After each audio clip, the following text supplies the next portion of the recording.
Hello, my name is jahg and welcome back to the next installment of jahg Teaches Java. And in the previous sections we created a server environment locally so that we could run a Minecraft Bukkit server to test our work, and we also set up NetBeans, the Java development environment, and downloaded the Bukkit API so that we can connect to a server.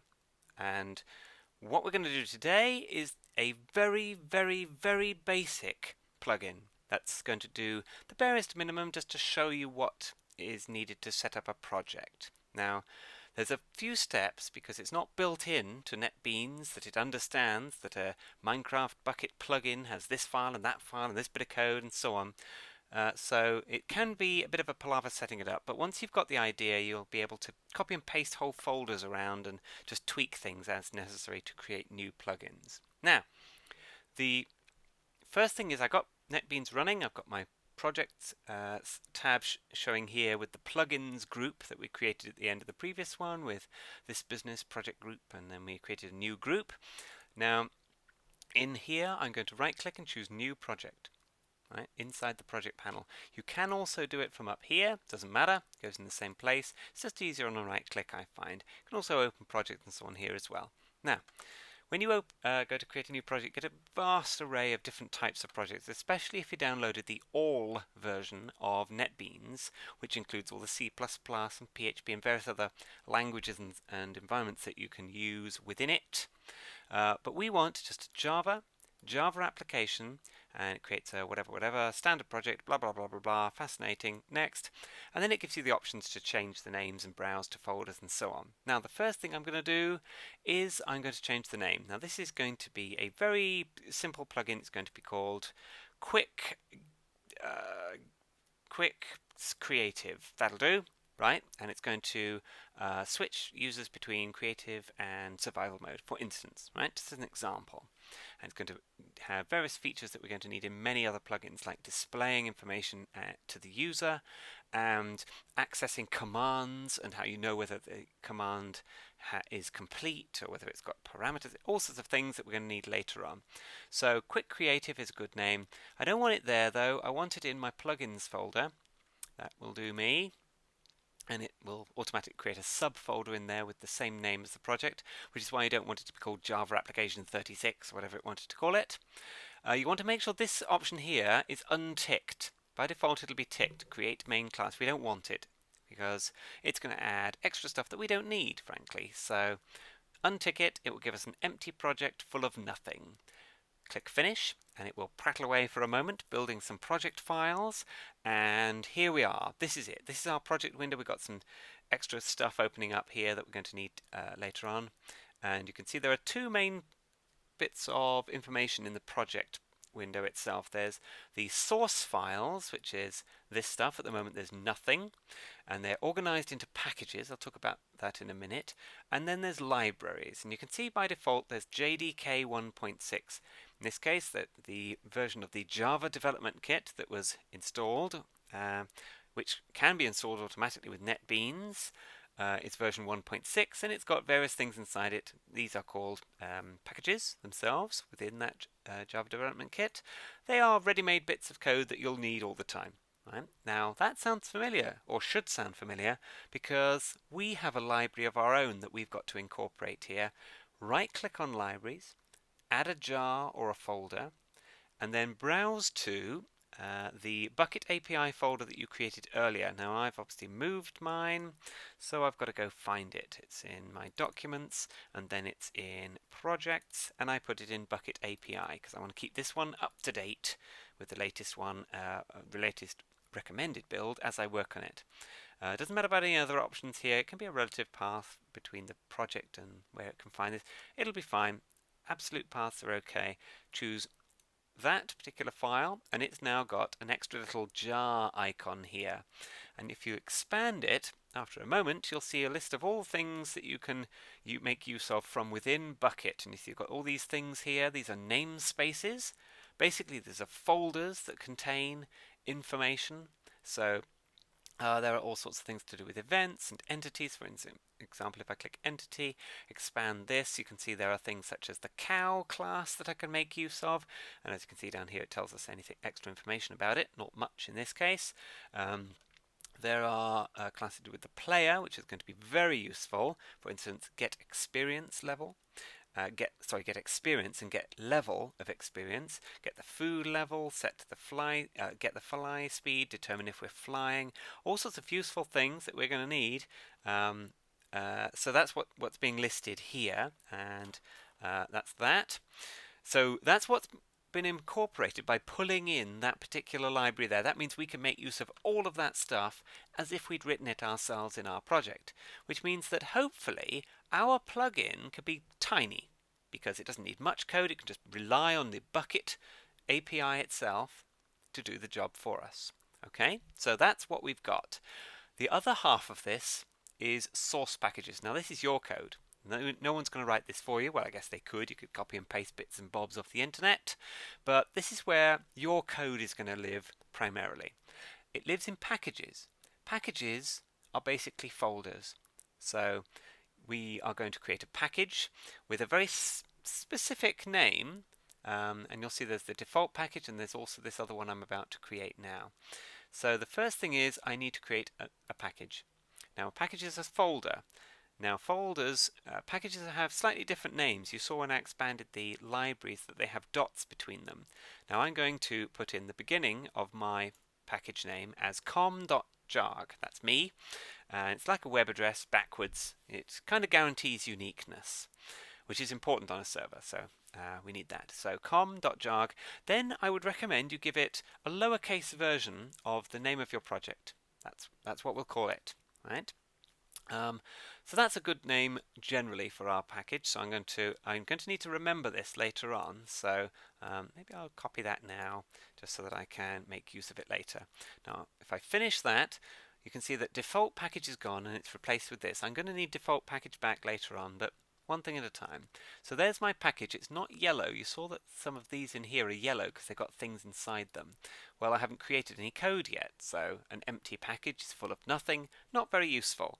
So the first thing I need to do, or the next thing I need to do, is create some code. Now code belongs not in packages, but in files of some sort. Now those files are .java files. Now they come in various sources, various different types. The one I want is a Java class. Class groups together related stuff. That's all you need to know. Like that player class we saw earlier. A player, we can set their experience, we can get their level of experience, we can determine if they're flying. All of those things belong to the player, so they are part of the player class. Now, in our plugin, we're only going to have one class. It's a very simple plugin. It's going to make use of other classes, but we only need one of our own. Now, the name you give this class, I don't know if I said it, but I right-clicked and chose New Class from here. Now, the name I'm going to give this is the name of my plugin. So, it doesn't have to be. You can call it anything you like. I just find it easier to have a package with the name, and within that, the main class should have that same name. So quick creative is what I called this thing. You can choose if it's gone in the wrong package because you right-click the wrong thing. Then you can choose it from here if you need to. You can see the full path. We got source. That's our project folder. Source, com, jahg, quick creative. That's that package we created. So you can see we can put files in any of those folders and it'll pick it up here. But that's what I want for now. So just click finish, and we'll get a Java code file. Now, it's all based on templates inside the NetBeans IDE, so that's where this business at the top comes from. It's called a comment. It describes some stuff. We can get rid of it. I am also, I think, going to get rid of this one. We don't need that. So we're just left with the very basic code of a package statement that says which package this class belongs to, and which is actually optional, I guess, because we're inside that class, that package anyway. And then we have our class itself, and this one does nothing, absolutely nothing, because it's got no code inside it. That makes sense. You'll see in Java that it has keywords appear in blue. They're all lowercase. That's how you know they're keywords. Class names are in bold in this example. Blocks of code are highlighted between opening and closing braces. You can see if I click on this, it shows the matching brace that goes with it. We're going to see a lot of those as we go through these steps in this series. So just be aware that code has got to be inside a class in order to do anything in our plugin. So I'm just going to save this. It's a good job to good practice to save as you go along. You can see our package has now gone yellow, little tied up box of whatever funky stuff, but because it doesn't do anything yet. Now, in order for this to be useful, I've got to create a class that knows about Bukkit. These two have got to have some relationship. Can't just assume that it's going to be a Java class that can interact with our server. Now, in order to do this, our class has to extend a built-in one, and the keyword for that is extends. So now we have public class quick creative extends Java plugin. Oops, if I can type it correctly, there we go. Now Java plugin has come up underlined here. It doesn't understand it. It's just like Microsoft Word or various other editors that highlight things for you and say, no, we don't understand this. And this is because we haven't told it where this Java plugin class comes from. This is a class. We're building on top of it. Well, it's one of these from this Bukkit library, but as you can see, there's tons and tons of it. You are not expected to know every single class that's in there. NetBeans can automatically fill this in for you. Now, if I press various shortcuts, for instance, if I do Control Space, in this particular case, it pops down a choice, gives me a list. Am I wanting Java plugin from this namespace? Or do I want Java plugin loader from the same namespace? Well, I want the first one. If I double click it, it no longer is underlined, no longer italic, meaning it doesn't understand it in this case, and it's added an import statement. Right? To make use of anything from Bukkit, and indeed a lot of stuff from the JDK, like converting different formats. So if you wanted a format displayed as a date or as a currency value with pound signs and whatnot, we'd need to make use of stuff from the JDK. So it's added this import statement for us.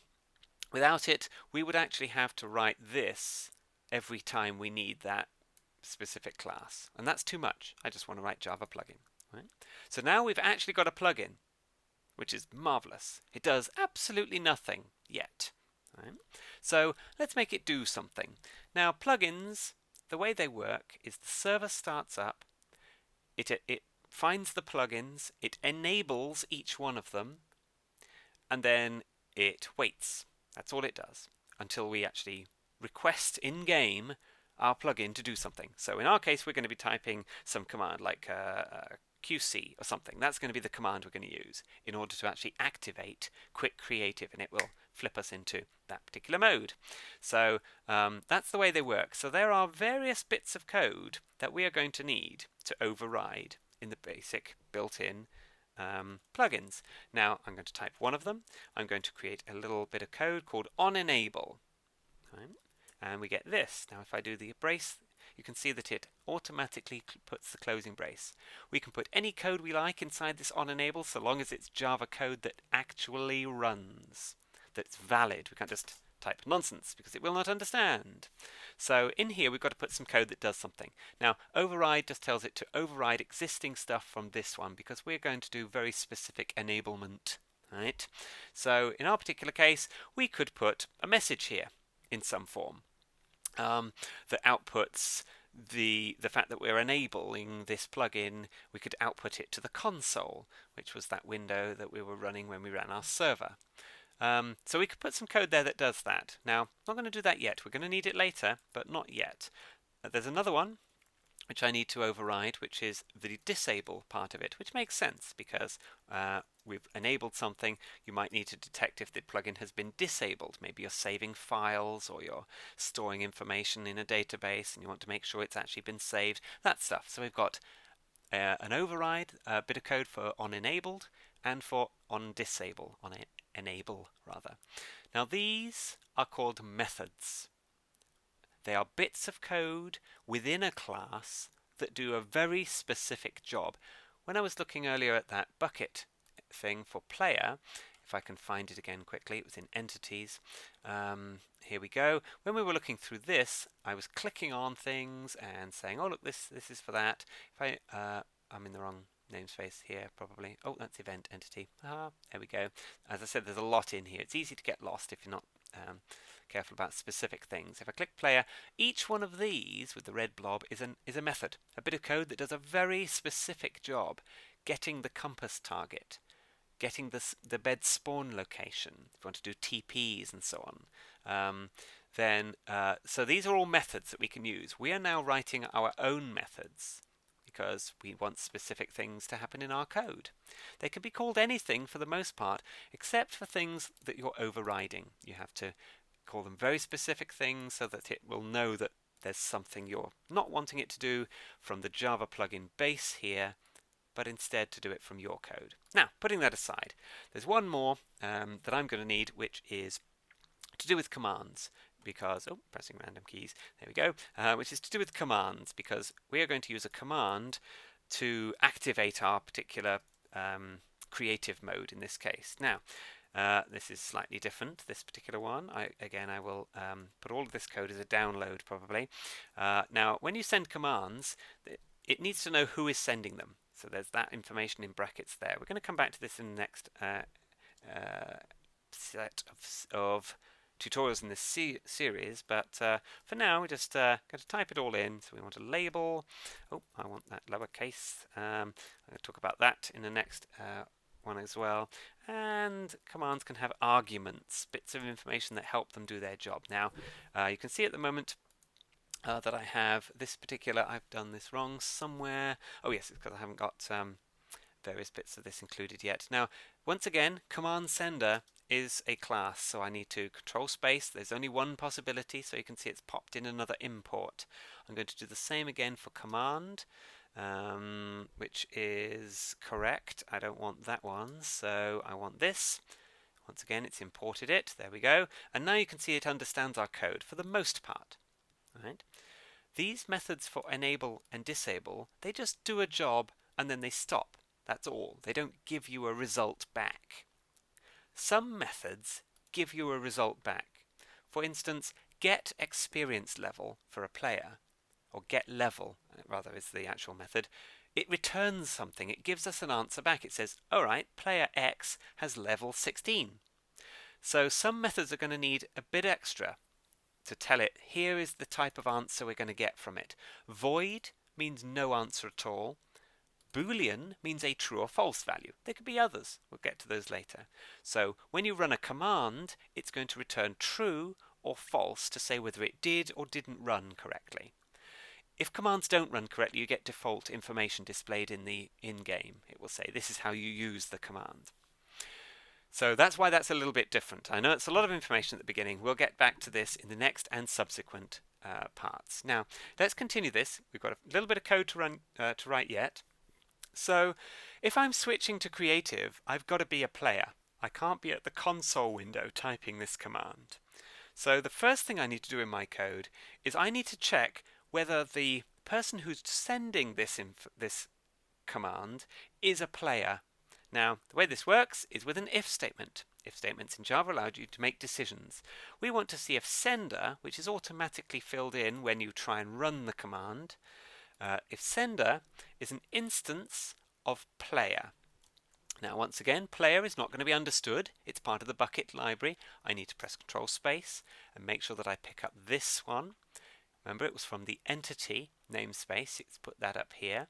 That's what we saw when we were looking in the navigator. So if the sender is a player, then we can actually try and run this command. If they weren't, we can actually output a message. Let's do that now. Else. Right? So we have a decision being made. If they're a player, then go and run that command. Else, we want to do something else, whatever that might be. Now, in our case, all we're going to do is send a message. Sender.sendMessage allows you to do that. Now, this particular bit of code, this is a built-in method of the command sender class. Doesn't particularly matter about that, but what it means is that we can do it for players or we can do it for the console with the same code.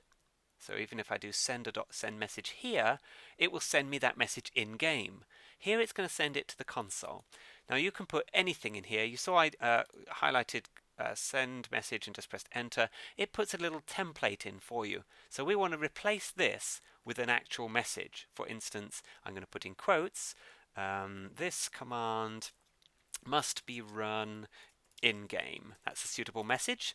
And we can use colors and stuff in messages. I'll show you how to do that later on. So we've already got a plugin that will do something. Right? Now, what I'm going to do is at the end of this plugin, I'm going to return true. Whether they do the command correctly or they do it incorrectly, just return true for now, because it doesn't matter. Because we've dealt with every possible version. Every possible way they could run it. So, okay, if they're a player and they're trying to use, these by the way are comment symbols. They allow you to write any text at all here. So I could put some information about the, oh gosh, they're badly spelled, command to be run is, and then QC, for instance, because that's just a comment that describes some code. It doesn't get displayed anywhere except in this code window inside NetBeans. Oh, I seem to have clicked a random shortcut. Let me just scroll back up here. There we go. So this is my file I'm working on. All right, so we've got a comment that says what it's going to do. That's going to help us later, 6 months down the line when I forget what this code does. I won't be scratching my head. I can look at the comment and say, oh, that does that. Okay, so where are we now? I know it's a player, so I'm going to actually shorten my load here by saying that I know it's a player, so convert it into a player. Okay, now this is called casting. Get to that in a later example. Basically, this allows us to not use sender anymore, but use this word, player. Right, now this is a crazy line of Java code. You'll see this a lot. Player equals player sender. It just basically says we know it's a player, so call it player. Now there's underlining here. It's green. It says variable player is not used as variable. It's a bit of memory that we've used to store something. Now I can use code here that says the name of that variable, which is player.sendMessage, and we can do that whole business we did before. So we could send them a random message. In fact, I think that's what I'm going to do.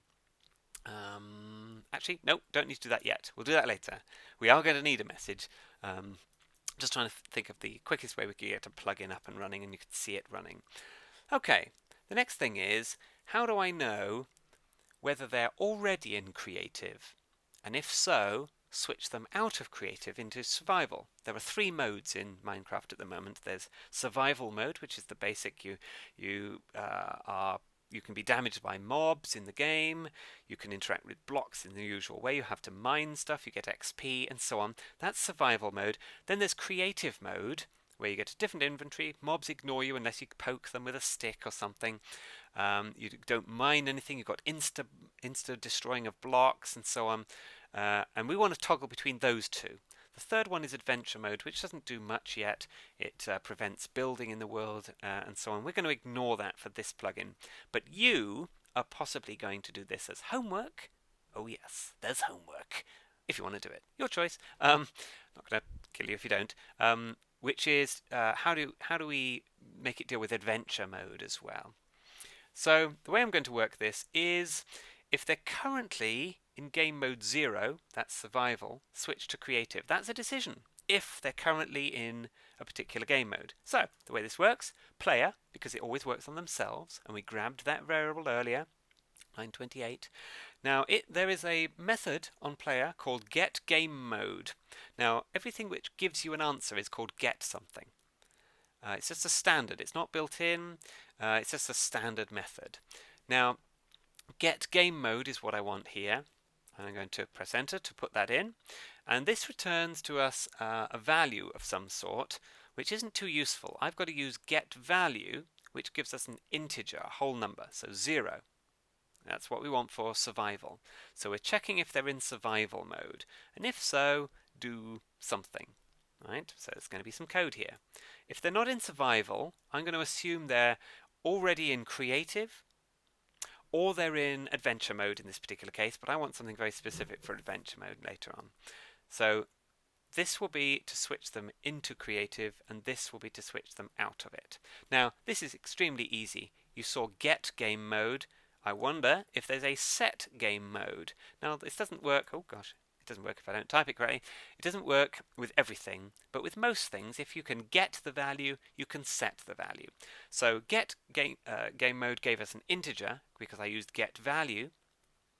Set game mode is going to give us a game mode. Right, now this will, there we go, giving us exactly what we want.